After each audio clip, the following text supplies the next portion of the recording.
Everyone on Roblox has their favorite Roblox game, whether it be a simulator game or a shooter game, or you may not like Roblox, but the knockoffs on the site are easier for you. Are you legitimately kidding me right now, broski? But if you join Roblox in the last 5 to 7 years, there are 4 games that everyone can come together and agree that back in the day, these were the goated Roblox games. But everyone tends to drift away from these games, so today I'm going on a trip down memory lane to see if these childhood games are still fun. So let's dive into this nostalgia trip, but before we do that, make sure to like and subscribe if you happen to like this video. Anyways, enjoy the video.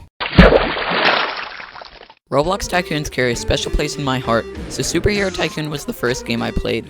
I needed no introduction to the game, as I'm fairly familiar with how you play these games. So I claimed the free dropper, and the money-making adventure began. But just after I purchased the first upgrade, the Flash invaded my premises and began attacking me. And with nothing to defend myself, I ran around and he eventually killed me. And let me tell you, I was not gonna let that slide. So I began grinding and grinding so I could fortify my base and protect myself against these 9-year-olds. So I purchased a bunch of upgrades and increased my cash flow by a lot, and also watched Batman beat up an innocent person. Typical. But during the Tycoon grind, I noticed that there were money crates dropping from the sky, and since money was coming in slowly for me, I wanted to see how much these things were worth. And let's just say I was completely blown away.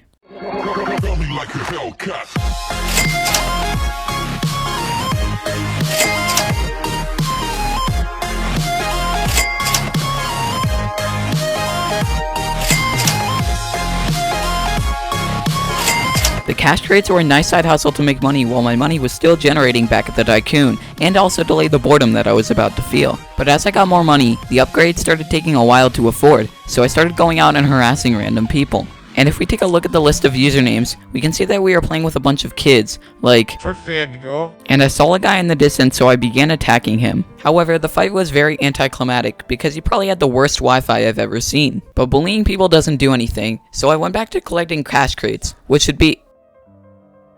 Are you freaking kidding me? Even with the aid of cash crates, the upgrades kept on piling, which drove me away from the game. But hopefully the next game would be better, as I hadn't played it in a while.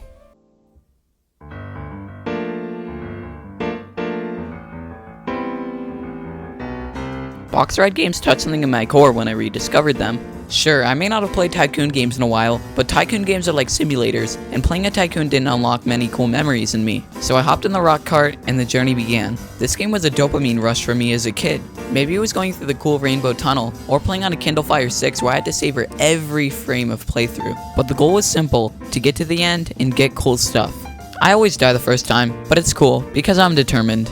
And sure enough, on the second try, I made it to the end. But the game isn't as simple as that, because at the end, you are given access to cool gears and morphs which you can mess around with. So I grabbed a bunch of gear, none of which were guns, and headed back to spawn. However, I had a little bit of an oopsie while messing around, and accidentally died. But it's okay, because it doesn't take that long to get back to the... I still have more. I'm just unlocked. Many frame building attempts later. Oh my gosh, I finally made it. Having to wait all that time to get back left me a little bit dissatisfied, but the new gear and new knowledge kept me entertained. However, after somehow dying using the glider, I was done with this game. The next game, however, should keep me engaged for a while.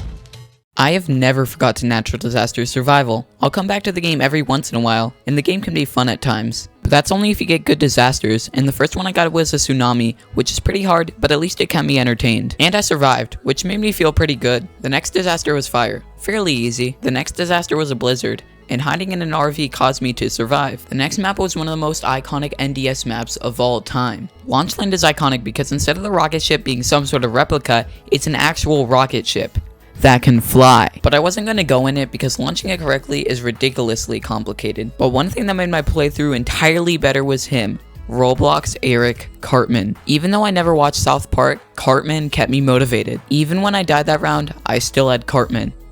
No! The leaving of Eric Cartman seriously demotivated me and caused me to perform worse at the game. But just as I was about to give up and leave, I found hope. Waylon. And suddenly, I was motivated again. Waylon would instantly make things... Alright, here we go, next game. Mega Fun Obby is one of the largest obbies on Roblox, with over 2,700 stages, and I used to grind this game a ton, but I'm nowhere near close to beating it. Also, while playing this game is fun for me, I know it's boring for you guys. I would know, I'm the kid in the 4-friend group when there's a 3-person group project. Obbies aren't really that exciting, there is no dopamine rush, and the most exciting part is when you're about to finish that really hard stage. Probably the most exciting part of the playthrough was when I reached stage 1000, which pales in comparison to the 1700 other stages that are left in this Forsaken obby. And while there weren't any candid moments in this playthrough, I still had a jolly good old time. However, this one stage got really hard for me and I gave up, therefore concluding the playthrough of these 4 games. But this video doesn't end yet, because I'm ranking these games in order of how fun they are. So the one that I think was the least fun was Superhero Tycoon, seeing as I only played it for around 20 minutes. And Box Red Games are third. I played the game for 28 minutes. Megaphon Obby was a close second with 29 minutes of playtime. This means that Natural Disaster Survival was the most fun game, with over 33 minutes of playtime. But please, don't get mad at me, this is just my opinion. Thank you for watching. If you made it to the end, include banana in your comment and I will reply to it.